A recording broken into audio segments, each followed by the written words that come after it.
యెహోవా గ్రంథమును మనుషులు పరిశీలించి చదువుకోవాలని ఆజ్ఞాపించబడ్డారు. అలాగూ చదువుకోకపోతే గ్రంథంలో సంగతులు అపార్థం చేసుకునే అవకాశం ఉంది.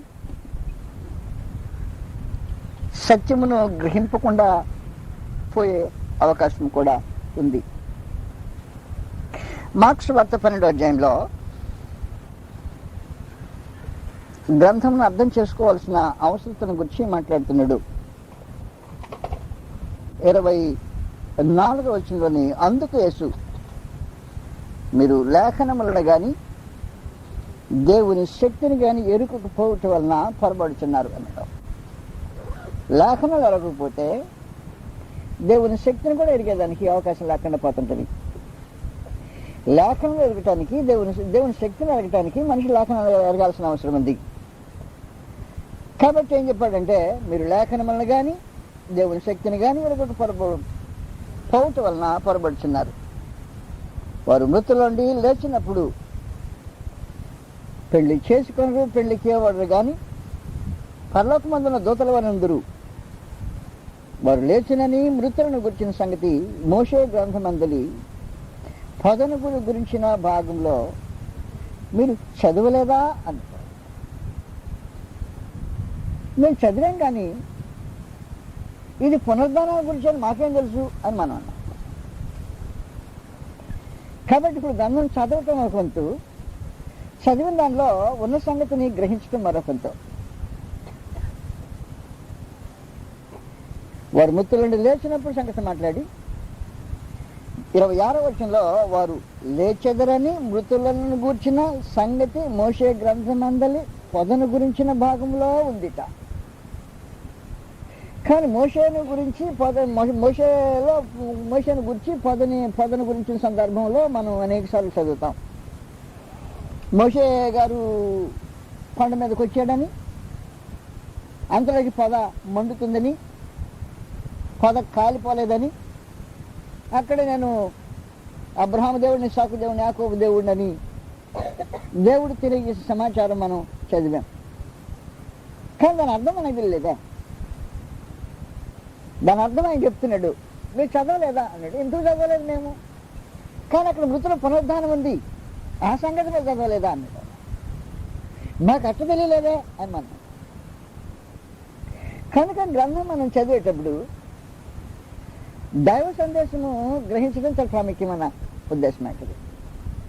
మనుషులు తన సొంత ఉద్దేశాన్ని లోపలికి చొప్పించడానికి ప్రయత్నం చేయకుండా అసలు ఉన్నది ఉన్నట్టుగా, అది ఏం చెప్పిందో చెప్పినట్టుగా గ్రహించగలిగితే దేవుని శక్తి మనకు అర్థమవుతుంది, లేఖనాలు అర్థమయ్యేదానికి అవకాశం ఉంటుంది. అప్పుడు వివరిస్తున్నాడు ప్రభువైన యేసు ఆ భాగంలో దేవుడు, నేను అబ్రహాము దేవుడును, ఇస్సాకు దేవుడును, యాకోబు దేవుడని అతనితో చెప్పాను. ఆ మాటకు అర్థం అంట ఆయన అప్పుడు అది పునరుద్ధానం ఉంది అట. ఆ మాటకు అర్థం, ఆ మాటకు అర్థం అంటే ఆయన మృతులను లేపుతాడు అని అర్థం ఉందట. పునరుద్ధానం ఉంది అని ఒక అర్థము, ఆయన మృతులను లేపుతాడు అని ఒక అర్థం ఉందట. ఆ సంగతి మీరు చదవలేదా అన్నది. మేము గ్రంథం ఎందుకు చదవలేదండి? కథ బాగానే తెలుసు మాకు, కానీ దానిలో ఉన్న సందేశం మీరు అర్థం ఎరగలేదా?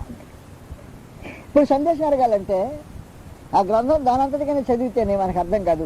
కొత్త నిబంధనలు చూస్తే కానీ ఆ సందేశము అది అనే సంగతి మనకి అర్థమయ్యేదానికి అవకాశం లేకుండా మిగిలిపోయింది. అబ్రహాము దేవుడిని, ఇస్సాకు దేవుడిని, యాకోబు దేవుడిని దేవుడు మోషేకు తెలియజేసిన సందర్భంలో దేవుని యొక్క సందేశం ఏమిటంటే అబ్రహాము, ఇస్సాకు, యాకోబులు సజీవులు అని.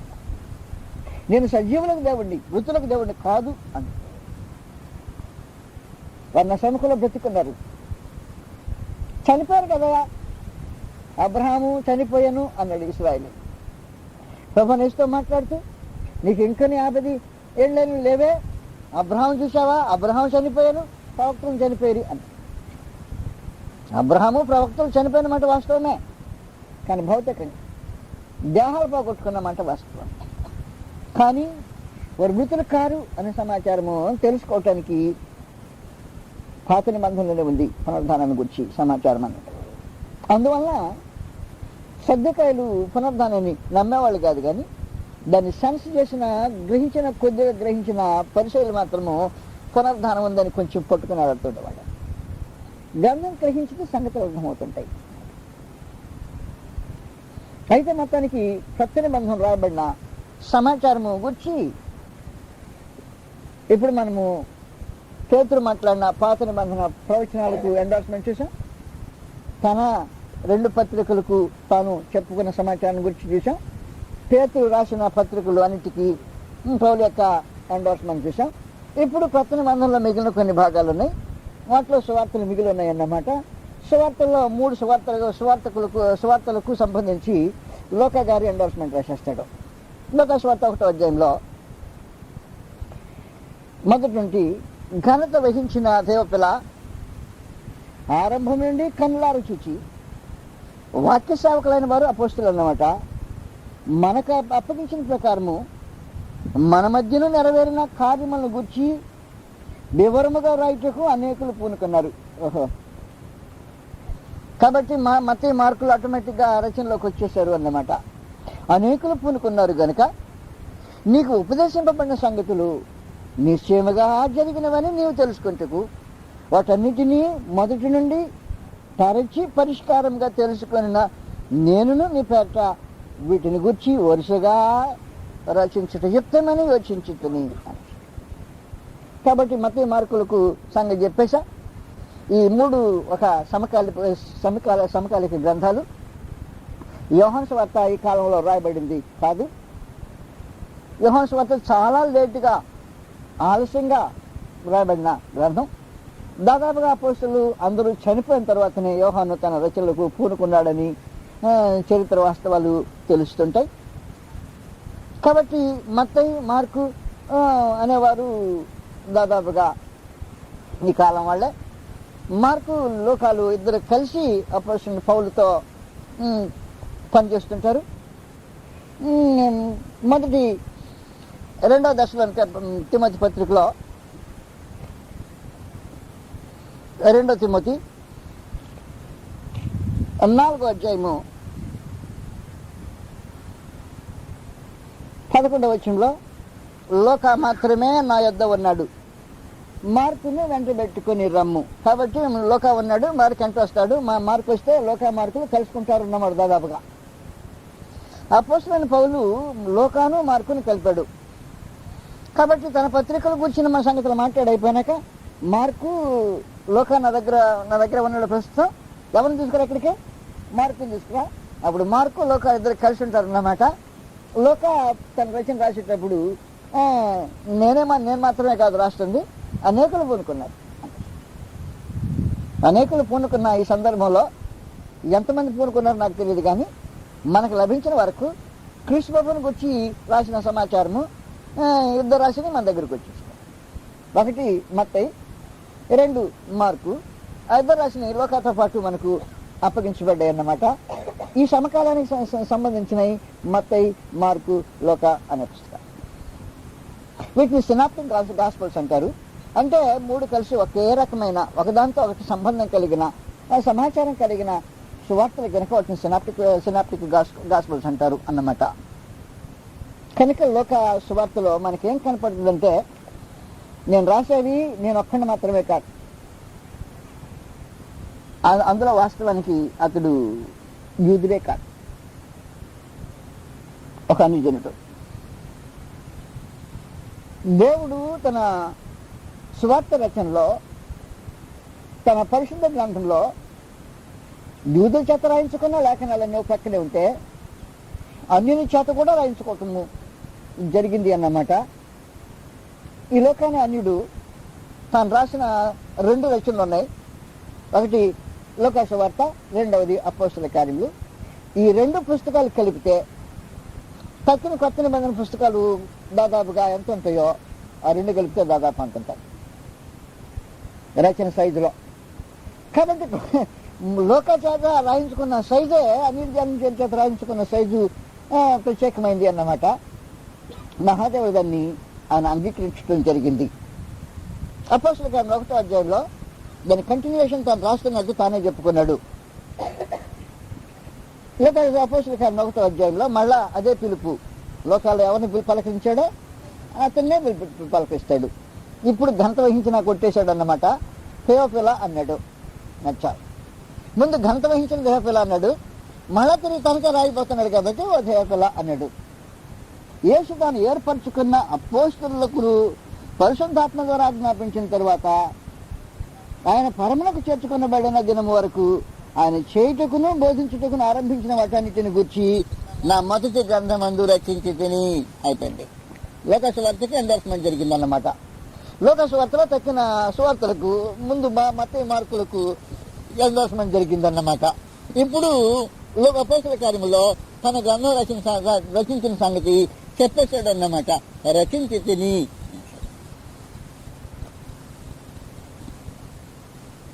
యోహాను సువార్త లేటుగా రాబడిన సువార్త. నేను మీకు ముందుగా తెలియజేసినట్టే దాదాపు అప్పటికి క్రీస్తు ప్రభువుని చూసిన మనుషులు ఎవరు సజీవంగా లేనట్టే. అపోస్తలులు మాత్రం దాదాపుగా అందరూ చనిపోయారు, కవులతో పాటు సమస్తమైన వాళ్ళు. అప్పటి వరకు రాయబడిన లేఖన భాగాలు అన్నీ పేతురు పత్రికలు, ప్రత్యేకించి సువార్తలు, పౌలు యొక్క పత్రికలన్నీ వగరాలన్నిటి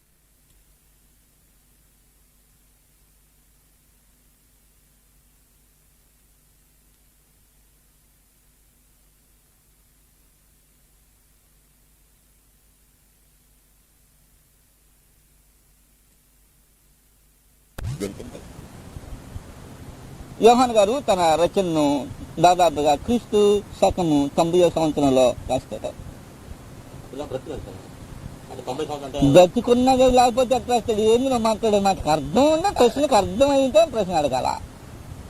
90వ సంవత్సరం రాసి 96వ సంవత్సరంలో ప్రశ్న గ్రంథం రాశాడు. బ్రతికున్నదని అడుగుతాడంటే అర్థం లేదు మాట. బ్రతకపోతే చచ్చినది ఎట్లా రాస్తాడు? బ్రతికుండే రాశాడు. అతను దీర్ఘకాలం అసలు వాస్తవానికి వారి మధ్యలో ఉండే ఆలోచన ఏమో తెలిసిన, అతను చావడని అనుకునేవాళ్ళు అంతే. మరి అనుకున్నారంట. యోహాను సువార్త 21వ అధ్యాయం.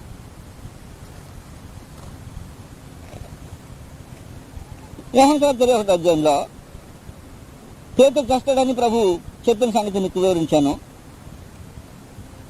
19వ వచనంలో అతడు పేతురు ఎక్కి మరణమున్న దేవుని మహిమపరచవలను దాన్ని సూచించి ఆయన ఈ మాట చెప్పాను. ఇట్లు చెప్పి నన్ను వెంబడించమని అతడితో అనెను. పేతురు వెనుకకు తిరిగి, కాబట్టి ప్రభువుని యేసు పేతురు ఇద్దరు కలిసి ముందుకు నడుస్తున్నారు. ఇద్దరు ముందుకు నడిచేటప్పటికి చూపు వెనకేసాడు అన్నమాట. వెనకేసేటప్పటికి ఆ కుర్రాడు కనపడ్డాడు. అతని సంగతి తనకు పుట్టింది ఎప్పుడు చూసినా. భోజన పంక్తిని ఆయన రొమ్మును అనుకొని, ప్రభువా నిన్ను అప్పగించేవాడు ఎవడని అడిగిన వాడునైనా శిష్యుడు తన వెంట వచ్చుట చూచెను. పేతురు అతన్ని చూచి, ప్రభువా ఇతని సంగతి ఏమగనని యేసుని అడిగాను. యేసు, నేను వచ్చే వరకు అతని ముందుట నాకు ఇష్టమైతే అది నీకేమి అన్నాడు. ఆ సంగతిని దాకా నేను మీకు వివరించాను. నీవు నన్ను వెంబడించుడను. కాబట్టి ఆ శిష్యుడు చావడని అనుమాట సహోదరులో ప్రచురమాయను. ఈ చావడయా అనుకున్నా సహోదరు. నేను వచ్చే వరకు అది నాకు ఇష్టమైతే నీకేమీ అని అడిగాడు. అది ఆ ప్రశ్నకి వారి వ్యాఖ్యానం అది. చావడు అనుకున్నారంట. కానీ వాక్యం వివరణ తర్వాత వివరించబడుతుంది. అయితే చావడని యేసు అతనితో చెప్పలేదు, అది కథ. కానీ నేను వచ్చే వరకు అతనితో నాకు ఇష్టమైతే అది నీకేమి అని చెప్పాను. కాబట్టి వాస్తవానికి దీర్ఘకాలం బ్రతుకుతాడు, చావడనే భావనే ఉండింది. అతను దీర్ఘకాలం బ్రతికేవాడు అనే మాట ఆశ్చర్యమైపోయింది. అపోస్తలుల్లో ఆయన కుడి పర్సన్ ఒకడు, ఎడమ పర్సన్ ఒకడు కూర్చుండాలని కోరుకున్న ఇద్దరు అన్నదమ్ముల్లో ముందు ఒకడు తెచ్చాడు. అందరికన్నా ముందు చనిపోయి చంపబడ్డవాడు. ఆఖరిగా మిగిలినవాడు అక్కడే వెళ్ళేవాడు. కాబట్టి కుడి పర్సన్ ఎడమ పర్సన్ లాగా కనపడతా ఉంటుంది దొరకనే మనకి. దానికి మనం అలా చెప్పగల వాస్తవానికి దీర్ఘకాలం బ్రతికాడు. కాబట్టి యోహాను సువార్త రమారని క్రీస్తు శకం 90వ సంవత్సరము ప్రాంతంలో జరిగింది, దానికి ముందు జరిగింది కాదు అంటారు పండితులు ఏకంగా. కాబట్టి తన పత్రికకు తాను ఎండార్స్మెంట్ రాశాడు. మొదటి యోహాను సువార్త 20:30-31 వచనాల్లో తన రచన దైవ ప్రేరితమైన రచన అని స్థాపించడానికి ఈ మాటలు అతడు వినియోగించాడు. మరియు అనేకమైన ఇతర సూచక క్రియలను యేసు తన శిష్యుల ఎదుట చేశాను. అది ఈ గ్రంథాన్ని గురించి మాట్లాడాడు అన్నమాట. రాయబడి ఉండలేదు కానీ యేసు దేవుని కుమారుడైన క్రీస్తు అని మీరు నమ్మునట్లును, నమ్మి ఆయన నామమందు జీవం పొందినట్లును ఇది వ్రాయబడి ఉందను ఉన్నాయి అని చెప్పేశాడు. ఆ గ్రంథ రచన యొక్క ఉద్దేశం గురించి మాట్లాడాడు. కాబట్టి సువార్తలకు అన్నిటికీ అయిపోయింది, అపోస్తల కార్యానికి అయిపోయింది, యోహాను గారి సువార్తకు అయిపోయింది, పౌలు రచనలకు అయిపోయినాయి. ఇంకా యోహాను గారి రచనలు బ్యాలెన్స్ లో మిగిలిపోయాయి పత్రికలు. మొదటి యోహాను పత్రిక 2వ అధ్యాయంలో డాక్యుమెంట్ మళ్ళా దాని గురించి మాట్లాడుతున్నాడు. రాసిన సంగతి చెప్తున్నాడు. ఎందుకు రాజానో అని వివరిస్తాడు.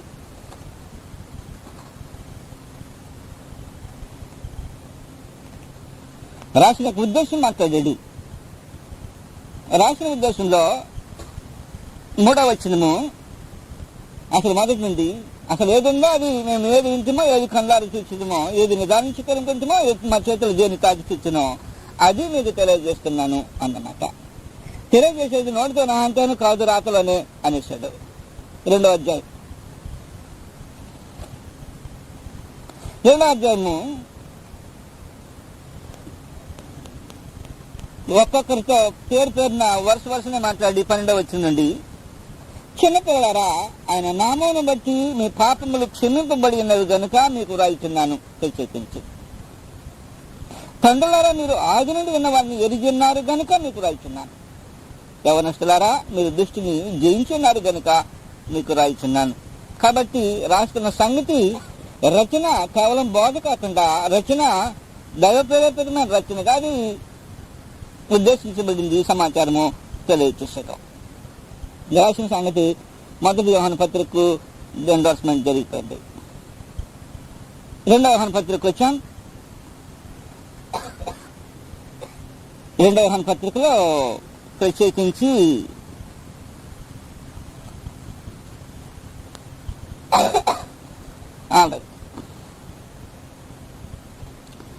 12వ వచనంలో అనేక సంగతులు మీకు వ్రాయవలసి ఇండియు సిరాతో గాని కాగితముతో కానీ వ్రాయ మనసులక మీ సంతోషము పరిపూర్ణమగినట్లు మిమ్మల్ని కలుసుకొని ముఖాముఖిగా మాట్లాడడం నిరీక్షించున్నాను అని చెప్పేశాడు. ప్రస్తుతం రాశాను అన్నమాట. ప్రస్తుతం రాశాను కానీ ఇంకా డీటెయిల్స్, ఇంకా వివరాలు కావాలంటే మీతో ముఖాముఖిగా మాట్లాడాలనుకుంటున్నా. రాసిన మాట వాస్తవమే, రాసిన సంగతి చెప్పేసి ఈ సంగతులు మీకు రాయవలసి ఉంది అన్నాడు. ఈ సంగతులు మీకు రాయాల్సిందే. నేను చెరాతో కాగితంతో ప్రస్తుతం కొద్దిగా రాశాను. 3వ యోహాను పత్రికలో 9వ వచనంలో నేను సంఘమునకు ఒక సంగతి రాసిని అనేసాడు. యోధా పత్రిక ఎండార్స్మెంట్ కనబడుతుంది 3వ వచనంలో. యోధా పత్రిక 3వ వచనం 3వ యోహానుకి అయిపోయింది. యోధా పత్రిక వచ్చాం.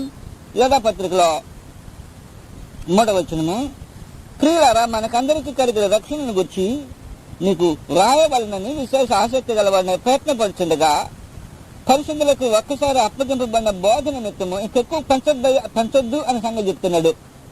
యోగా పత్రిక వచ్చేటప్పటికి ఇక ప్రత్యక్షత పెరగదు అన్నాడు. ప్రత్యక్షత ఇంకా ఒక పత్రిక తర్వాత ఇంకొక పత్రిక తర్వాత పత్రిక వాడు కాదు అన్నాడు. పత్రికల యొక్క ముగింపుని గురించి మాట్లాడాడు అని చెప్పి మీకు అర్థమయ్యా. ఫిలిప్పీలకు రాసిన పత్రికలో ఇంకా కొనసాగుతుంది అన్నాడు. యోగా పత్రికలో ముగించేస్తుంది. పెంచడానికి ప్రయత్నం చేశాడు యోధా. మనకందరికీ గల రక్షణనే అంశాన్ని గురించి రాసి పెంచాలనుకున్నాడు. ఇంకా సమాచారాన్ని పరిశుద్ధాత్మన్నాడు. అంతమైపోయింది, క్లోజ్ డౌన్ అన్నాడు. ఫిలిప్పీలకు 3వ అధ్యాయంలో లేఖనములు పరిశీలనగా చదవండి అన్నమాట. ఫిలిప్పీలకు 3వ అధ్యాయము ప్రత్యక్షత పూర్తిగా కొనసాగుతూ ఉంది. ఆయన బయలుపరుచుతున్నాడు పత్రిక అమ్మకంగా పత్రికలు రావాల్సిన అవసరం ఉంది అని సమాచారం తెలియజేశాడు. 13వ వచనం, సహోదరులారా, నేను ఇదివరకే పట్టుకుని ఉన్నానని తలంచుకొనను. అయితే ఒకటి చెబుతున్నా, వెనుక ఉన్నది మరిచి ముందున్న వాటి కొరకు పడిచి క్రీస్తు యేసునందు ఉన్నతమైన దేవుని ఉన్నతమైన పిలుపు వలన కలుగు బహుమానము పొందవలని గురి వద్దకే పరిగెత్తున్నాను. కాబట్టి మనలో పరిపూర్ణమైన వారమందరము ఈ తాత్పర్యము కలిగిందము. అప్పుడు దేనిని గూర్చి అయినను మీకు వేరే తాత్పర్యము కలిగి ఉన్న ఎడల అదియు దేవుడు మీకు బయలుపరచును. అంటే అర్థం ఏంటి? ప్రత్యక్షత కొనసాగుతుంది అని అర్థం. ఈ పత్రిక రాసిన తర్వాత ఇంకా వస్తాయి సమాచారాలు అని అర్థం. ఇంకా ప్రత్యక్షత ఏదైనా ఉంటే దేవుడు మీకు ప్రభు మీకు బయలుపరుస్తాడు అని చెప్పాడు. కానీ ఈ బయలుపరిచే కార్యక్రమం లాగుతున్నాడు యోధా గారు. ఇంకొక దానికి స్కోప్ కలిగిస్తా ఉన్నాడు అన్నమాట. మనకందరికీ కలిగే రక్షణ అనే అంశం మొదలెట్టాడు. ఇది అయిపోయినాక ఇంకోటి రావాలి వాస్తవానికి. కానీ పరిశుద్ధాత్మ అన్నదంట అయిపోయింది. నేను మీకు ఏ సంగతులు బోధించుతున్నావు వాటన్నిటిని గాయకొని వల్లని మీరు వారికి బోధించింది అనే కార్యక్రమం ముగిసిపోయింది. ఇంకా దానికి అంతద్దు, నా ప్రోగ్రాం ముగించుతున్నా అని చెప్పడానికి పరిశుద్ధాత్మ యోధా దగ్గర ఈ కార్యక్రమం జరిగించాడు. మనకందరికి రక్షణ కలిగే రక్షణ వచ్చి మీకు రాయవాలని నేను చెప్పేది మీకు అర్థమవుతుంది. అసలు విశేష ఆసక్తి గలవాడిని ప్రయత్నం పడుతుండగా అక్కర్లేదు పరిశుద్ధులకు ఒకసారి అప్పగించేశాను, ఆ బోధన నిమిత్తమే పోరాడమను, ఇంకా పెంచుకుని వెళ్ళే కార్యక్రమం లేదు అన్నట్టు. కాబట్టి గ్రంథానికి ఏం చేసేదంటే ముగింపు తీసుకొచ్చేస్తున్నాడు అన్నమాట. ముగింపు తీసుకుని వచ్చి ఇంక పెంచద్దు, పరలోకమందు భూమి మీద నాకు సర్వాధికారం ఇవ్వబడి ఉన్నది అనే సమాచారము సువార్తల్లో అందించబడింది. కాబట్టి మీరు వెళ్ళి సమస్త శిష్యులుగా చేయండి, తండ్రి యొక్క కుమారుని యొక్క పరిశుద్ధాత్మ యొక్క నామమునకు బాప్తిస్మం ఇవ్వండి అనే అపోస్తల కార్యక్రమము ముగించబడింది. నేను మీకు ఏ సంగతులు ఆజ్ఞాపించుతున్నావు వాటన్నిటి గైకొని వారికి బోధించింది అనే పత్రికల సమాచారము ఆఖరికి ముగింపుకు వచ్చింది. ఇంకొక బిట్ ఉంది, ఇదిగో నేను యుగ సమాప్తి వరకు సదాకాలం మీతో ఉన్నాను అనే బిట్ ఉంది. ఏదో పత్రిక వెంటనే ఆ బిట్ తగులుద్ది. అది ప్రకటన గ్రంథం. ఈ ప్రకటన గ్రంథం వచ్చిన తర్వాత ఆఖరి గ్రంథం అని చెప్పటానికి ఆయన మాటలు మాట్లాడాడు. 3వ వచనంలో సమయము సమీపించినది గనుక ఈ ప్రవచన వాక్యం చదువువాడును అన్నమాట. వాటిని విని ఇందులో వ్రాయబడిన సంగతులు గైకని వాడును ధన్యుడు. ఇదిగో నేను యుగ సమాప్తి వరకు సదాకాలం మీతో కూడా ఉన్నాను అనే మాటను నెరవేరుస్తున్నా అని చెప్తాను. కాబట్టి మొట్టమొదటి వచనంలోనే ఈ సంగతులు ఆయన వివరించాడు. యేసుక్రీస్తు తన దాసులకు కనపరచుటకు దేవుడు ఆయన కనపరిచిన ప్రత్యక్షత. ఈ సంగతులు త్వరలో సంభవింపనైనవి. ఆయన తన దూత ద్వారా వర్తమానం పంపి తన దాసుడని యోహానుకు వాటిని సూచించను. అతను దేవుని వాక్యమును గుర్చి యేసుక్రీస్తు సాక్ష్యమును గుర్చి తాను చూచిన మట్టుకు సాక్ష్యం ఇచ్చను. అది ఇచ్చామంటున్నాడంటే సమయము సమీపించింది, ఆఖరి దానికి వచ్చేసాం. మహోన్నతులకు దేవునికి అర్థము ఒక ముగింపుకు వచ్చేసింది. దీనికంటే పెంచేదానికి అవకాశం లేదు. ఆ గ్రంథాన్ని ముగించేటప్పుడు దీంట్లో ఏం కలపొద్దు, జాగ్రత్త, దీంట్లో ఏం కలపొద్దు, ఇంకా దీంట్లో నుంచి ఏం తీసేద్దు. ఇదే ప్రత్యక్షత. ముగింపులో ఆ కార్యక్రమం మాట్లాడుతున్నాడు. 22వ అధ్యాయము 18-19 వచనాలు ప్రకటన ముగించే కార్యక్రమము అన్నమాట. ఈ గ్రంథమందున్న ప్రవచన వాక్యములను విను ప్రతి వానికి నేను సాక్ష్యం ఇచ్చినదేమనగా ఎవడైనను వీటితో మరి ఏదైనా కలుపుని ఎడల ఏది కలపడానికి లేదు అన్నమాట.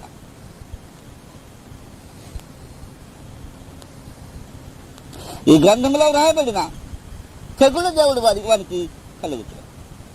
ఎవడైనను ఈ ప్రవచన గ్రంథమున మందున్న వాక్యంలో ఏదైనా తీసివేయడానికి కూడా ఛాన్స్ లేదు.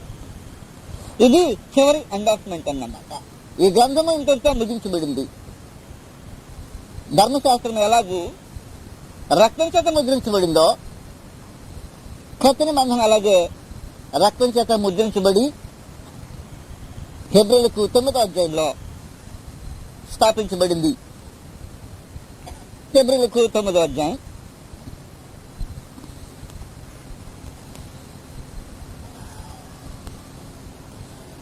16వ వచనం నుండి 15వ వచనం కొత్త నిబంధన గురించిన సమాచారం. ఈ హేతువు చేత మొదటి నిబంధన కాలంలో, అది పాత నిబంధన 9:15, మొదటి నిబంధన కాలంలో జరిగిన అపరాధముల నుండి విమోచనము కలుగుటకు ఆయన మరణం పొందినందున పిలువబడిన వారు నిత్యమైన శ్వాసమును గురించిన వాగ్దానము పొందిన నిమిత్తము ఆయన కొత్త నిబంధనకు మధ్యవర్తి అయి ఉన్నాడు. మరణ శాస్త్రం ఎక్కడ ఉండునో అక్కడ మరణ శాస్త్రం రాసిన వారి మరణము అవశ్యము. ఆ శాస్త్రము రాసిన వాడు మరణము పొందితేనే అది చెల్లును. కాబట్టి ఇప్పుడు కొత్త నిబంధనని క్రీస్తుబాబు రాసిన మరణ శాస్త్రంగా పరిశుద్ధాత్మ వర్ణించాడు. కొత్త నిబంధన మరి చెప్తున్నా క్రీస్తుబాబు రాసిన మరణ శాసనం. ఆ మరణ శాసనం రాసిన వాడు చనిపోయాడు. చనిపోయాడంటే అర్థం ఏంటంటే, ఇక అది ఎలాగూ రాయబడిందో దాని ప్రకారమే కోర్టు తీర్పు ఇస్తుంది అన్నమాట. వీళ్ళమా యొక్క పరిస్థితి అది. దాన్ని మామూలు భాషలో వీళ్ళనామా అంటాం. బైబిల్ భాషలో మరణ శాసనం అన్నాడు. లా భాషలో కూడా, లా యొక్క అంటే చట్టబద్ధమైన భాషలో కూడా మరణ శాసనమే అంటారు దాన్ని. వీళ్ళనామా పేరు మరణ శాసనం. ఆ మరణ శాసనము చనిపోయిన వాడు, రాసిన వాడు చనిపోవాలి. చనిపోతే అది అమల్లోకి వస్తుంది. చనిపోయినంత కాలము మరణ శాసనము ఉన్నా దానికి ఎలాంటి విలువ ఉండదు. కాబట్టి క్రీస్తు యొక్క కొత్త నిబంధన ఆయన మరణం చేత ముద్రించబడింది అని సంగతి చెప్పాడు. పూర్వకాలపు ధర్మశాస్త్రం ఎలాగూ రక్తం చేత ముద్రించబడిందో, క్రీస్తు యొక్క మరణ శాసనము ఆయన రక్తం చేతనే ముద్రించబడింది. దానికి ఏమని పేరు పెట్టాడంటే, ఇది నా రక్తం వలనైనా కొత్త నిబంధన. ఈ రక్తం చేత ముద్రింపబడిన ఈ గ్రంథము అది అలాగూ తెరవబడి గ్రంథంలో రాయబడిన ప్రకారం మృతులు తీర్పు పొందుతారు అన్నాడు. ఈ గ్రంథం తెరుస్తాడు. దానిలో రాయబడిన ప్రకారము మానవ జాతి తీర్పు పొందేదానికి ఏర్పాట్లు స్థిరం చేశాడు. కాబట్టి దేవుని గ్రంథమును పరిశీలనగా చదవలసిన మనుషులకు అవసరం ఉంది. ఈ కొత్త నిబంధన చేసినప్పుడు మొదటి దాన్ని ఎత్తేశాడు అని చెప్పాడు. మొదటి దాన్ని ఎత్తేసే రెండో దానికి ప్రత్యేకమైన స్థానం ఇచ్చాడు అన్నాడు. హెబ్రీయులకు 8వ అధ్యాయంలో కొత్త నిబంధన చెప్పకముందు మొదటి దాని సంగతి మాట్లాడాడు. 13వ వచనం 8వ అధ్యాయము హెబ్రీయులకు. ఆయన కొత్త నిబంధన అని చెప్పుడు చేత మొదటిది హెబ్రీ 8:13, మొదటిది పాతదిగా చేసి ఉన్నాడు. ఎవరు చేశారు పాతదిగా? చేసింది ఆయన, మనం కాదు. మనం పాతదిగా కానీ కొత్తదిగా కానీ చేయడానికి హక్కు మానవ జాతికి లేదు. ఉంచడానికి కానీ తీసివేయడానికి కానీ హక్కు మనకు లేదు. ఆయన ఎత్తేసేది, ఉంచేది.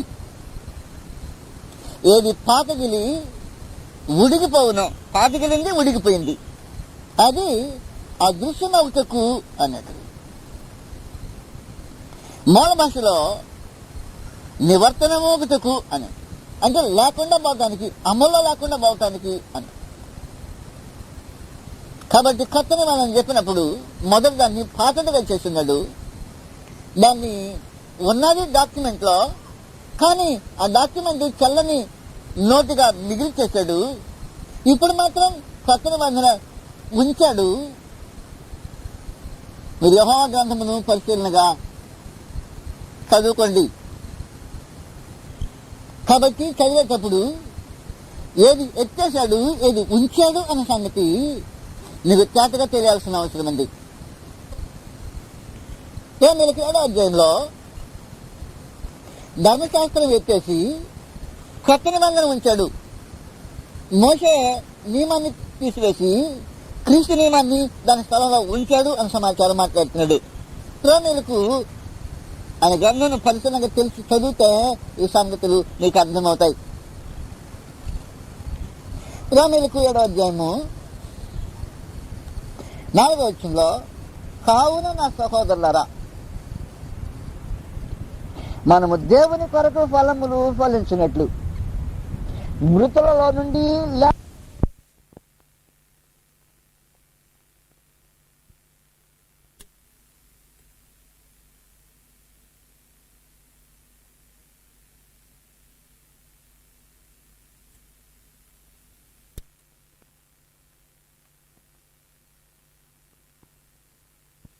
చేర్చకై శరీరము ద్వారా, ఆయన శరీరము 2 భావాలు వస్తాయి. మొదటి శరీరము ఆయన భౌతికమైన దేహం. ఆయన శరీరం ద్వారా ధర్మశాస్త్రం విషయమై మృతులైతిరి. 2వ భావార్థం వస్తుంది 9వ అధ్యాయము హెబ్రీయులకు రాసిన పత్రికలో. ఆయన శరీరమును గుడారము ద్వారా అన్నాడు. దేవుని సముఖానికి ప్రవేశించిన సమాచారము అన్నమాట. అది మేకల యొక్క గొర్రెల యొక్క రక్తంతో కాకుండా తన రక్తంతో దేవుని సముఖంలో ప్రవేశించిన సమాచారాన్ని గురించి ఆయన వివరించాడు. 9వ అధ్యాయము హెబ్రీయులకు రాసిన పత్రిక 9వ అధ్యాయంలో 13వ వచనం 12వ వచనం మేకల యొక్క రక్తాన్ని గురించి మాట్లాడాడు. మేకల యొక్క కోడెల యొక్క రక్తంతో కాక తన స్వరక్తంతో ఒకసారి పరిశుద్ధ స్థలములో ప్రవేశించను అన్నాడు. 11వ వచనంలో, అయితే క్రీస్తు రాబోతున్న మేలుల విషయమై ప్రధాన యాజకుడిగా వచ్చి తాను నిత్యమైన విమోచన సంపాదించి హస్తకృతము కానిది అనగా ఈ సృష్టి సంబంధమైన కానిది ఘనమైనది పరిపూర్ణమైనది అయిన గుడారము ద్వారా మేకలేకి కోళ్ళ యొక్క రక్తముతో కాక తన స్వరక్తముతో ఒక్కసారే పరిశుద్ధ స్థలములో ప్రవేశించను. 10వ అధ్యాయం హెబ్రీయులకు 19వ వచనం నుండి, సహోదరులారా, యేసు మన కొరకు ప్రతిష్ఠించిన మార్గమున అనగా నూతనమైనదియు జీవము గలదియు ఆయన శరీరము అను తెర ద్వారా ఏర్పరచబడినదినైన మార్గమున అన్నమాట.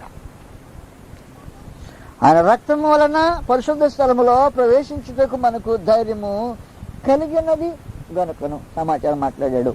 ఇప్పుడు ప్రత్యేకించి కొత్త నిబంధన ఆయన శరీరం తెర ద్వారా స్థాపించబడింది. కొత్త నిబంధన నేడు ఆత్మ సంబంధమైన తన శరీరంలో సజీవంగా ఉంది.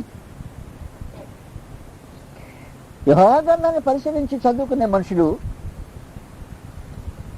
ఆయన తాన్ని ఎప్పుడు పాత నిబంధన ముగించాడు, ఎలా ముగించాడు అనే సంగతిని ఎరిగి కొత్త నిబంధనకు ద్వారం తెరిచిన పద్ధతిని గ్రహించి కొత్త నిబంధనకు కట్టుబడిన జనమై ఉండటానికి మనుషుడు పూనుకోవాల్సిన అవసరం ఉంది. ఆయన గ్రంథాన్ని పరిశీలన చేసి చదువుకున్న వాడికి సంగతి అర్థమవుతుంది. యెహోవా గ్రంథమును పరిశీలించి చదువుకొనుడి. మెళ సోమములు పోసెను ప్రభుదయ ధర విరబోసెను హరిమళ సోమములు పోసెను అరుణోదయముగా మారెను రాత్రి అరుణోదయముగా మారెను రాత్రి కరుణావరములు కురిసెను ధాత్రి కరుణావరములు కురిసెను ధాత్రి పరమరహస్యము ప్రేమతో, పరమరహస్యము ప్రేమతో ప్రచురించెను ప్రభు జన్మతో. పరిమళ సుమములు పూసెను, దర్శనమాయను వరదుని నీతి, దర్శనమాయను వరదుని నీతి. పరిమళమాయను నరకపు భేది, పరిమళమాయను నరకపు భేది. విరిస క్షమాపణ హాయిగా, విరిస క్షమాపణ హాయిగా. మరియ కిశోరుని జన్మతో పరిమళ సుమములు పూసెను. ప్రభుదయధర విరబూసెను, పరిమళ సుమములు పూసెను.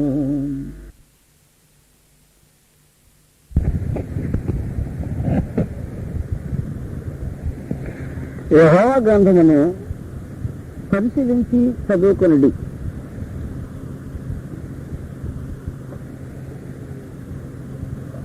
లూకా సువార్త 24వ అధ్యాయంలో 44వ వచనంలో ప్రభువును యేసు అంతటా ఆయన మోషే ధర్మశాస్త్రంలోను ప్రవక్తల గ్రంథములలోను కీర్తనలోను నన్ను గురించి రాయబడినవన్నీ నెరవేర్చవలని నేను మీతో ఉండినప్పుడు మీతో చెప్పిన మాటలు నెరవేరినవి వారితో చెప్పాను. అప్పుడు వారు లేఖనములు గ్రహించినట్లుగా ఆయన వారి మనస్సును తెరిచి, యెహోవా గ్రంథాన్ని ఇప్పుడు మోషే ధర్మశాస్త్రమని ప్రవక్తల గ్రంథాలని కీర్తనలని విడమర్చి మాట్లాడి ఆయన గ్రంథాల భాగాలుగా ఈ సంగతిని సూచించాడు. దానికి క్రీస్తు ప్రభు లేఖనాలు అని పిలిచాడు. లేఖనములు అంటే వ్రాయబడినవి అని అర్థం. కాబట్టి లేఖనాలు అనే ప్రత్యేకమైన సంగతి, వ్రాయబడినవి అనే మాటలు కేవలమే దేవుని గ్రంథానికి మాత్రమే వర్తిస్తాయి. దేవుని గ్రంథాన్ని సత్యనివన్నీ రాయబడినవే. రాతల్లో అనేక పుస్తకాలు ఉన్నాయి. లేఖనములలో రాతలు అని రాయబడినవి అని అర్థం వాస్తవానికి. కానీ ఈ మాట మాత్రం ప్రత్యేకించి దేవుని గ్రంథానికి వర్తిస్తున్నట్టు ప్రభువును యేసు వాటిని వర్తింపజేసి ఎలా అన్నాడు. అప్పుడు వారు లేఖనంలో గ్రహించినట్లుగా వారి మనసు తేల్చి, దేవుని గ్రంథం గ్రహించాలంటే లేఖనాలు గ్రహించాలి. లేఖనం గ్రహించాలంటే మనసులో తెరవబడాలి. మనసులో మూసుకుని ఉన్నవారు లేఖనంలో గ్రహించడానికి అవకాశం ఉండదు. లేఖనం చదవటం ఒక వంతు, వాటిని గ్రహించటం ఒక వంతు. ఒక పరిశీలించి తెలుసుకోండి అన్నాడు. లేఖనాలు చదివినా గ్రహింపు పొందలేని పరిస్థితి ఉండటం ఆశ్చర్యపడాల్సిన అవసరం లేదు. ఒక విచిత్రమైన భక్తి కలిగిన ధనవంతుడు అధికారి ఉన్నాడు. అతడు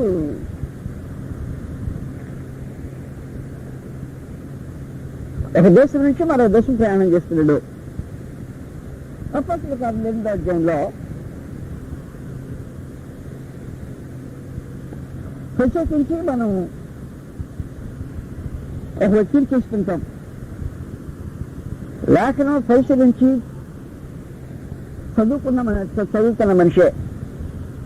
లేఖనం పరిశీలించి చదువుతున్నా మనసులో తెరవబడాల్సిన అవసరం ఉన్నట్టు ఇక్కడ మనకు గ్రహింపవుతుంది.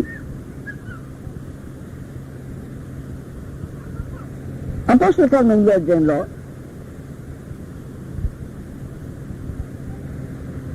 క్షమించాలి,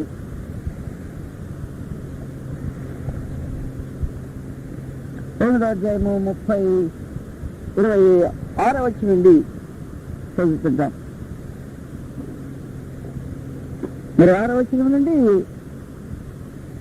ప్రభుదూత ఫిలిప్పుకు ఆజ్ఞాపిస్తున్నాడు, నువ్వు లేచి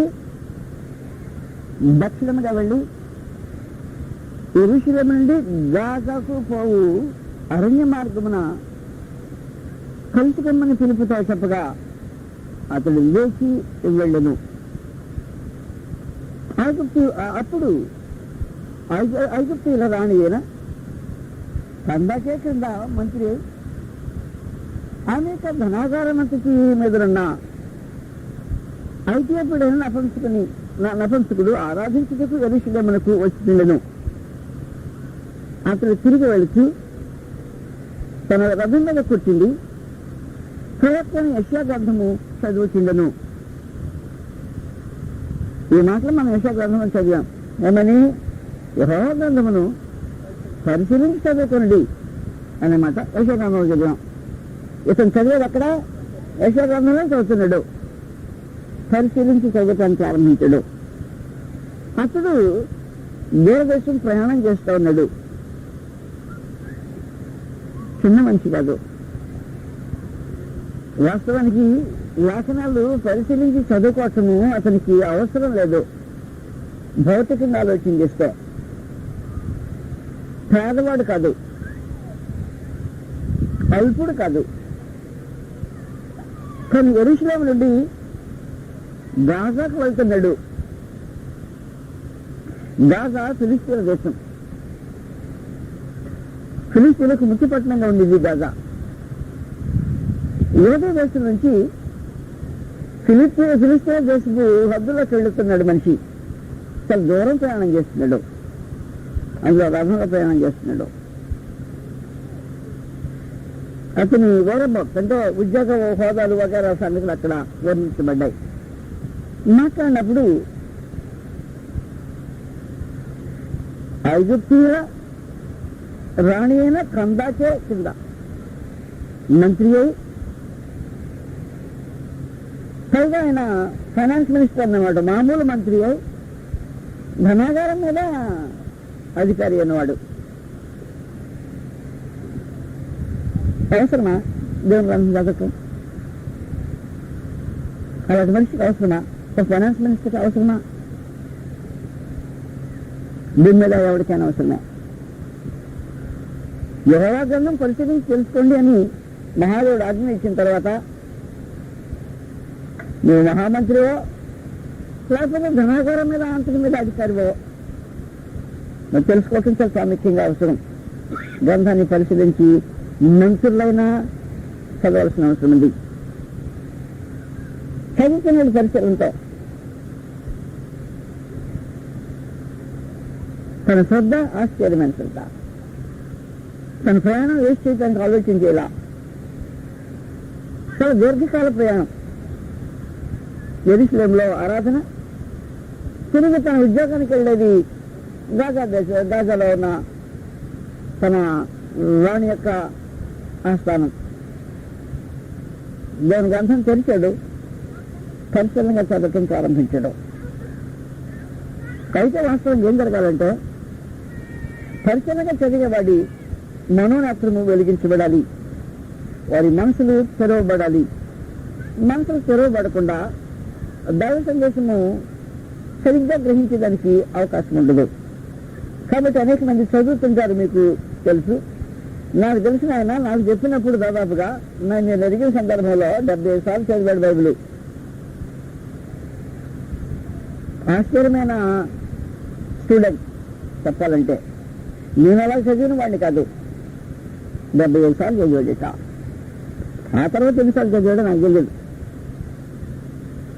కానీ వాస్తవమైన సంగతి ఏమంటే చదవటం ఒక వంతు, లేఖనములు గ్రహించినట్లుగా మనసు తెరవబట్టం మరొకంతు. కాబట్టి చదివేవాడు ఏం చేయాలంటే లేఖనము గ్రహించినట్లుగా మనసు తెరవబట్టడానికి సిద్ధపడి ఉండాలి. అది చాలా ప్రాముఖ్యమైన సంగతి. కాబట్టి ఇప్పుడు ఏం చేస్తున్నాడంటే ఇంత అధికారి ఉండి అతను తిరిగి వెళుతూ తన రథం మీద కూర్చుండి ప్రవక్త యెషయా గ్రంథము చదువుతుండెను. అప్పుడు ఫిలిప్పు ఆత్మ ఫిలిప్పుతో, నువ్వు ఆ రథం దగ్గరికి పోయి దాన్ని కలుసుకొనమని చెప్పాను. ఫిలిప్పు దగ్గరకు పరిగెత్తుకొని పోయి అతడు ప్రవక్త యెషయా గ్రంథము చదువుతుండగా విని, నువ్వు చదువునది గ్రహించుతున్నావా? అది ప్రాముఖ్యమైన సంగతి. కాబట్టి గ్రంథం పరిశీలనగా చదవటం ఒకంటూ చదివిన దాన్ని గ్రహించటం మరొక. దైవగ్రంథం చదివినప్పుడు గ్రహింపు లేకుండా చదివావనుకో, పరిశీలనగా చదివినట్టు మహాదేవుడు దాన్ని లెక్కలో వేయడు. పాపం మొత్తానికి తంటాలు పడుతున్నాడు. గ్రహించడానికి కింద మీద ఆలోచన చేస్తున్నాడు. ఎవరిని గురించి రాబడిందో పరిశీలనగా తెలుసుకోవడానికి ప్రయాసపడుతున్నాడు. మనసుకు చదవటానికి పరిశుద్ధాత్మ సహాయం చేయాల్సిన అవసరం ఉంది. అయితే మనం ఆలకించి పాత నిబంధనలో లేఖనాలు చదివి ప్రవచనాలను వివరించడానికి ఎవరైనా ప్రయత్నం చేస్తే సొంతగా వ్యాఖ్యానం చేసి సొంత భావాలు చెప్పడానికి పూనుకున్న ప్రతివాడు గ్రహించకుండానే మాట్లాడుతున్నాడు అన్నమాట. లేఖనాలు చదివి పైన ఆ మాటలకు అర్థం చెప్పడానికి ఎవడు ప్రయత్నం చేయకూడదు అని సంఘ సమాచారము అర్థమవుతుంది. అతను లేఖనం చదువుతున్న భాగమే కనుక అని క్రీస్తు యొక్క వధను గురించిన సమాచారం 53వ అధ్యాయం చదువుతున్నాడు. ఆయన గొర్రె వలె వధకు చేయబడెను. బొచ్చు కత్తిరించి వాని యొక్క గొర్రె పిల్ల ఎలాగ మౌనంగా ఉండెనో అలాగే ఆయన నోరు తెరవకుండెను. ఆయన దీనత్వం బట్టి ఆయనకు న్యాయం దొరకకపోయాను. ఆయన సంతానము ఎవరు వివరించరు. ఆయన జీవము భూమి మీద నుండి తీసివేయబడింది. ఈ సంగతి వచ్చిందన్నమాట. అప్పుడు నపుంసకుడు ప్రవక్త ఎవరిని గుర్చి ఎలాగూ చెప్పుతున్నాడు? తను గుర్చియా వేరొకని గుర్చా? అది పరిశీలన. నేనేం చేయాలంటే దేవుని గ్రంథాన్ని పరిశీలనగా చదివేటప్పుడు చెప్పుతున్నది ఎవరిని గుర్చి, మాట్లాడుతుందారో ఎవరిని గుర్చి, ఎవరితో చెప్పబడింది, సందర్భం ఏంటి అనే సంగతులు మనుషులు పరిశీలనగా గ్రంథాన్ని చదవాల్సిన అవసరం ఉంది. ఇలాంటి విమర్శనాత్మకంగా చదవలేదనుకో అది ఆయన గ్రంథాన్ని పరిశీలనగా చదివినట్టు కాదు అన్నమాట. కాబట్టి గ్రంథం చదివే వాళ్ళు చాలా ప్రాముఖ్యంగా గ్రహించాల్సిన సంగతులు ఏమంటే, చదివిన సంగతి మీకు గ్రహింపు కాకమునుపు అది ఎవరిని వచ్చి మాట్లాడుతుండవు. ఆ 2 ప్రశ్నలు మాట్లాడేప్పుడు చూస్తారు. మూడో సంగతి దాని సందర్భం ఏంటి, దాని ఉద్దేశం ఏంటి. ఈ ప్రశ్నలో మనుషులు ఆలోచన లేకుండా గ్రంథాన్ని చదివితే చాలా చాలా పొరపాటు చేసిన వాళ్ళు అయిపోతాం. అయితే ప్రశ్నలు ఆలోచన చేసే వ్యక్తి గ్రంథాన్ని పరిశీలనగా చదువుతున్నమాట వాస్తవమే, కానీ తనకు ప్రత్యేకించి మనసు తెరవబడే అవసరత కనపడతా ఉంది. తప్పుడు అతడు నోరు తెరిచి లేఖనం అనుసరించి అతనికి యేసును గురించిన సువార్త ప్రకటించెను అని. కాబట్టి ఎవరి గురించి అంటే తనకు తెలియని సంగతి పరిశుద్ధాత్మ చెప్పితేనే అర్థమవుతాడు. కాబట్టి వాస్తవానికి పాత నిబంధనకు పరిశుద్ధాత్మ ఇచ్చిన వ్యాఖ్యానము కొత్త నిబంధన. పాత నిబంధన లేఖనాల్లో మన సంగతిని గ్రహించడానికి ప్రయత్నం చేసినప్పుడు కొత్త నిబంధన యొక్క వ్యాఖ్యానాన్ని మనము జాగ్రత్తతో చూడాల్సిన అవసరం ఉంటుంది. కాబట్టి ఈ సంగతి గుర్తుపెట్టుకోండి. పాత నిబంధన గ్రంథము అందులో ప్రత్యేకించి ప్రవచనాలు చదివేసి అక్కడికక్కడే వ్యాఖ్యానం చేయడానికి మనుషులు ప్రయత్నం చేయకూడదు. అలా ప్రయత్నం చేసిన ప్రతిసారి మనుషులు తప్పుగా వ్యాఖ్యానం చేయటం జరిగింది. పాత నిబంధనలో మీకు తెలియని ప్రవచన భాగాలకు వ్యాఖ్యానము, భావార్థము, లేకపోతే దాని తాత్పర్యము, దాని ఉద్దేశము, దాని చర్చనీయాంశము అనే సంగతిలో కొత్త నిబంధన వివరించడానికి ఉద్దేశించబడింది. కాబట్టి కొత్త నిబంధన లేకుండా పాత నిబంధన తనంతరం దాన్నే మనము చదివేసి భావం చెప్పడానికి, అనేక సార్లు ప్రత్యేకించి ప్రవక్త గ్రంథాలు చెప్పడానికి ప్రయత్నం చేయొద్దు అనే సమాచారం సూచించబడింది. యెహోవా గ్రంథమును పరిశీలించి చదువుకోండి. పరిశీలించి చదువుకున్న దానికి మహోన్నతుడు దేవుడు పరిశుద్ధాత్మ యొక్క వ్యాఖ్యానంగా మన చేతిలో కొత్త నిబంధన ఉంది. ఈ లేఖన భాగం చదువుతున్నాడు నపంసకుడు, భక్తుడు, పరిశీలకుడు, గ్రంథం అర్థం చేసుకోవడం ప్రయత్నం చేసినవాడు. ఈ రోజున మనకు మరొకరు వచ్చి దాని అర్థం ఇదేం చెప్పేదానికి అవకాశం ఉండదు. ఆ లేఖన భాగము క్రీస్తు ప్రభువుని గురించి తెలియజేయబడిందన్న సంగతి కొత్త నిబంధనలో ఉండే మనుషులకు అర్థమవుతుంది. ఆ సంగతి వివరించబడుతుంది.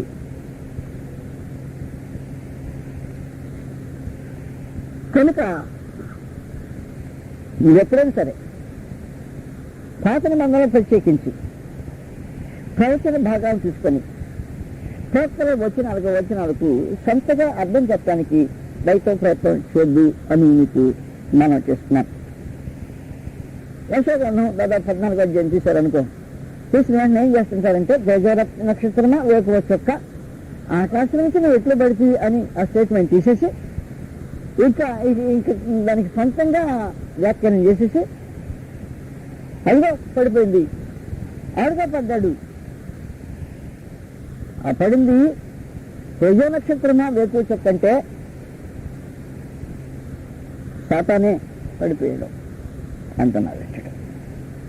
అవునా, నీకు ఎలా తెలుసు? అది ఏమండి తేజో నక్షత్రం వేకువ చొక్కన ఉంది కదా అని అంటే సాతాను పడిపోయబడిన మాట వాస్తవమే. కానీ యెషయా గ్రంథంలో చెప్పినట్టు కాదు. దానికని కొత్త నిబంధనలో ప్రత్యేకమైన లేఖన భాగం ఉంది. ఎప్పుడు పడద్రోయబడ్డాడు అనే సమాచారము గ్రంథంలో లిఖితమై ఉంది. కాబట్టి వాస్తవానికి నీకేం తెలియాలంటే ఈ దృష్టిలో ఈ లేఖన పాత నిబంధనలోని ప్రతి లేఖన భాగము కొత్త నిబంధన వివరణ కిందనే గ్రహించడం చాలా ప్రాముఖ్యంగా అవసరం అవుతుందని నీకు అర్థమైపోయింది. అలా మత్తయి 23వ అధ్యాయంలో ప్రత్యేకించి క్రీస్తు ప్రభు భూమి మీద మాట్లాడినప్పుడు భూమి మీద ఎవరికి తండ్రి అని పేరు పెట్టద్దు, మరి నువ్వు ఉన్నావు కదా నీకు తండ్రి అని పేరు పెడతావని చెప్పిన యెషయా చెప్పాడంటే అని అడిగితే ఎవరు చెప్పాడు నీకు అర్థం అని అంటాడు. తండ్రి పరలోకంలో ఉంటాడు అని అంటాడు ఆయన. భూమి మీద ఉండు, మరి నువ్వు ఉన్నావు కదా భూమి మీద అంటాను, నేను భూమి మీద తండ్రిని కాదు. కాబట్టి మరి లేఖన భాగం ఏంటంటాను అది అలాగూ నాకు వర్తించేది కాదు. మత్తయి 23వ అధ్యాయంలో అందులో నేను మీకు లేఖనములను గ్రహించినట్టుగా మనసు తెరవబడాల్సిన అవసరం ఉంది. మత్తయి 23వ అధ్యాయం 9వ వచనంలో మరియు భూమి మీద ఎవరికైనాను తండ్రి అని పేరు పెట్టవద్దు, ఒక్కడే మీ తండ్రి, ఆయన పరలోకం మీద ఉన్నాడు. మరి నువ్వెవరమయ్యా? అందులో నేను మీకు లేఖనములను గ్రహించినట్టుగా మనసు తెరవబడాల్సిన అవసరం ఉంది. లేదు క్రీస్తు ప్రభు మనసులు తెరవాలి. క్రీస్తు ప్రభు మనసులు తెరిచే విధానం, పరిశుద్ధాత్మ ప్రత్యక్షతను పెంచే విధానం రెండు కొత్త నిబంధనలో చాటుగా కనిపిస్తుంటాయి. అందువల్ల యెహోవా గ్రంథమును పరిశీలించి చదువుకోండి. దానికి కొత్త ఏదైనా సమాధానం చెప్పును. లేదు సందర్భం ఖచ్చితంగా ఆలోచన చేసి చూస్తే అది ఎవరిని గురించి సమాచారము అనే సంగతి అర్థమైంది. మనుషులు గ్రంథాన్ని పరిశీలన చేసి చదువుకున్న కారణం దేవుడు దేన్ని ఉద్దేశించలేదో, లేఖనం దేనికి వివరించలేదో దాన్ని మనుషులు సొంతంగా మాట్లాడటానికి మొదలెట్టడం ప్రారంభించేశారు. దేవుడు గ్రంథం పరిశీలన చేసి చదువుకుంటే నాకు తెలిసిన సమాచారం ఏమంటే మెహనతులకు దేవుడు తన సహాయానికి వస్తాడు. ఆ మనిషి పరిశీలనగా చదువుతున్నాడు. ఇలా తన సంతానికి ప్రయత్నం చేయాల. దాని సంగతి అంటే పేటగా తానే తెలుసుకోవటానికి ప్రయాసపడుతున్నాడు. దాని కొరకని మహాదేవుడు ఒక పరిస్థితిని కల్పించి తను రథంలో వెళ్తుంటే పరిశీలకుడు కనుక అతనికి సమాచారం అందించాలా. సొంతగా వ్యాఖ్యానించిన వాడు కాబట్టి అతనికి అర్థం చెప్పాలా. పోరాడుతున్నవాడు కాబట్టి అతనికి దాని భావం తెలియచేయాలా అనే బాధ్యతను మహాదేవుడు వహించి దాని కొరకని ఫిలిప్పును ఏర్పాటు చేసుకున్నాడు.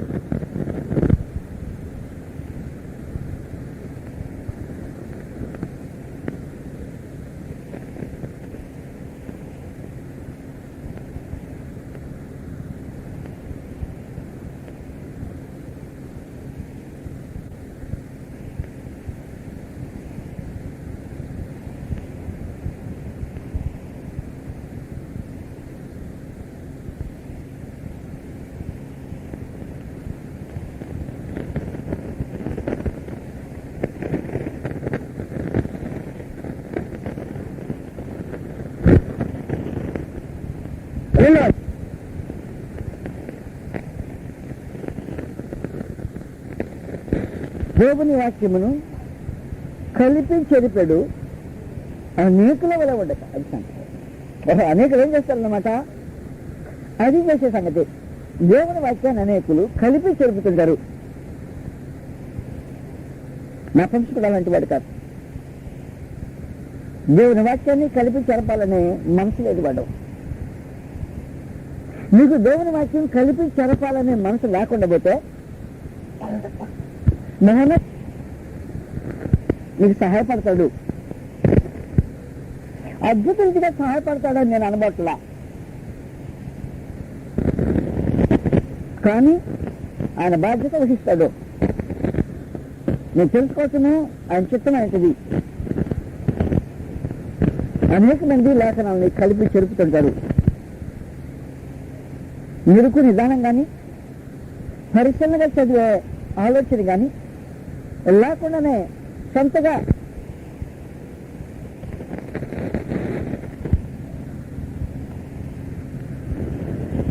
దేవుని వాక్యము కలిపి చెరిపడి అనేకల వల్ల ఉండక.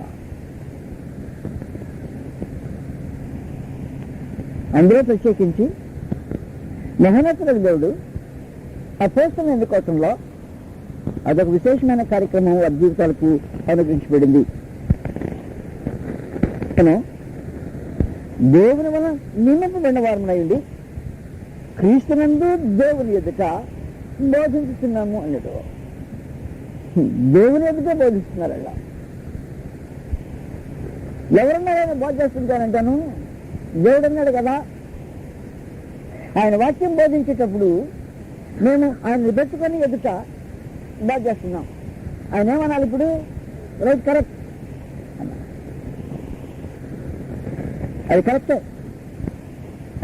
కాబట్టి దేవుని గ్రంథాన్ని నువ్వు పరిశీలించి చేసి చదివేటప్పుడు నీ సొంత అభిప్రాయానికి రాకుండా దేవుని చిత్తం మీద తెలుసుకోవటానికి నీ పరిశీలనలో ఉంటే దాన్ని నీ గ్రహింపజేసే బాధ్యతను మహాదేవుడు వహిస్తాడు. నీ సంగతిని గ్రహించేటట్టుగా ఆయన చేస్తాడు. అపోస్తలులు అలాగే మనం చదివిన స్థలంలో లేఖనాలు ఎరుగకుండా సద్దిబ్బులాడుతుంటే ప్రభువైన యేసు వారి మనసులను తెరిచి అంటారు అని చదువుతాం. మళ్ళీసారి చూస్తాం అక్కడ లూకాసు వార్త 24వ అధ్యాయంలో 47వ వచనము. అప్పుడు వారు లేఖనములను గ్రహించినట్లుగా ఆయన వారి మనసులను తెరిచి క్రీస్తు శ్రమపడి, అదే సందర్భం. ఏ సందర్భం? మన నఫంసుకుడు జరిగే సందర్భమే ఇది కూడా. క్రీస్తు శ్రమపడి 3వ దినమున లేచినవి ఎరుషలేము మొదలుకొని సమస్త జనులలో ఆయన పేరిట మారి మనసులో పాపక్షమాపణ ప్రకటించబడినవి వ్రాయబడి ఉన్నది అని. అవి వ్రాయబడిన సంగతి. మనుషులు వ్రాయబడిన సంగతులు గ్రహించడానికి మనసులు తెరవబడాల్సిన అవసరం ఉంది అని సమాచారం మీకు తెలియజేస్తున్నాం. అప్పుడు ప్రభువైన యేసు సజీవంగా ఉన్నాడు, వారి మనసులు తెరిచాడు. అపోస్తల కాలంలో పరిశీలన చేసే వారికి ఇంకా కొత్త నిబంధన బయలుపరచబడలేదు కనుక కొత్త నిబంధన పాత నిబంధనకు వ్యాఖ్యానం అని చెప్పాను. ఈ కొత్త నిబంధనతోనే పాత నిబంధన అర్థం చేసుకోవాల్సిన అవసరం ఉందని చెప్పాను. కొత్త నిబంధనకు భిన్నంగా పాత నిబంధనలోని ప్రవచనాలకు భావం చెప్పకూడదని దేవుడు తన గ్రంథంలో సూచించాడు. అలాంటప్పుడు